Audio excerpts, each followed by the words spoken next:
আসসালামু আলাইকুম। আজ আমরা দেখার চেষ্টা করব কিভাবে পিডিএফ ফাইল থেকে পেজকে ডিলিট করতে হয়। আমরা হয়তো অনেক সময় দেখেছি কোনো পিডিএফ ফাইল অন করার পরে অনেক সময় ব্ল্যাঙ্ক পেজ থাকে বা কিছু কিছু পেজ আছে যেগুলো আমরা অ্যাকচুয়ালি চাই না, হ্যাঁ, কিন্তু ওগুলো আমরা ডিলিট করতে পারি না। তো পিডিএফ ফাইলকে ডিলিট করার জন্য আমি একটি স্পেশাল পিডিএফ ভিউয়ার ইউজ করি, সেটা হচ্ছে পিডিএফ এক্সচেঞ্জ ভিউয়ার। তো এম, এটি এটি একটি ফ্রি সফটওয়্যার। এটা পেইড ভার্সনও আছে, তো আমি পেইড ভার্সনটা ইউজ করছি। আপনারা ফ্রিটা ডাউনলোড করে নেবেন। আর ডাউনলোড লিঙ্কটা আমি ভিডিও ডিসক্রিপশনে নিচে দিয়ে দিব। তো আসুন এই পিডিএফ এক্সচেঞ্জ ভিউয়ার দিয়ে কিভাবে পেজকে ডিলিট করতে হয় সেটা আমরা দেখার চেষ্টা করি। মনে করুন এটা একটা পিডিএফ ফাইল এবং এখানে 20টার মতো পেজ আছে। এখানে এই ব্ল্যাঙ্ক আমরা চাচ্ছিলাম এই ব্ল্যাঙ্ক পেজটা রাখবো না, ফাইল থেকে এই ব্ল্যাঙ্ক পেজটা আমরা ডিলিট করে দেবো। তো সেজন্য যেটা করতে হবে, আমরা উপরের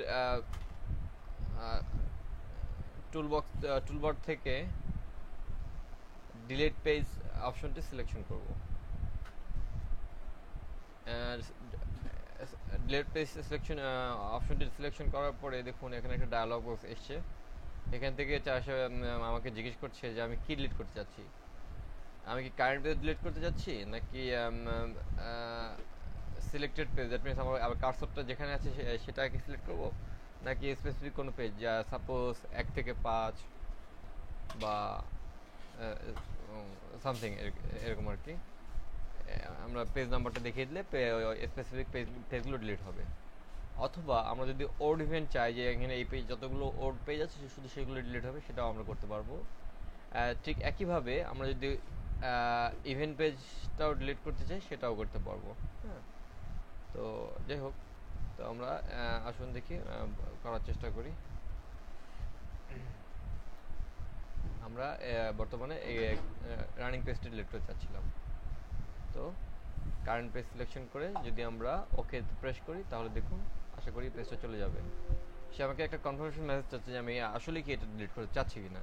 হ্যাঁ, আমি মোটামুটি শিওর যে আমি পেজটা ডিলিট করবো, যার কারণে আমি এটা ইএসএ প্রেস করছি। দেখুন আমাদের পেজটা চলে গেছে। এই অবস্থায় আমরা যদি ফাইলটি সেভ দিই তাহলে আমাদের ফাইলটি এই অবস্থায় সেভ হয়ে যাবে। তো ধন্যবাদ ভিডিওটি দেখার জন্য। আপনার যদি কোনো উপকার লেগে থাকে তাহলে আমার এই ভিডিওটি একটু লাইক দিবেন এবং শেয়ার করবেন। ধন্যবাদ সবাইকে।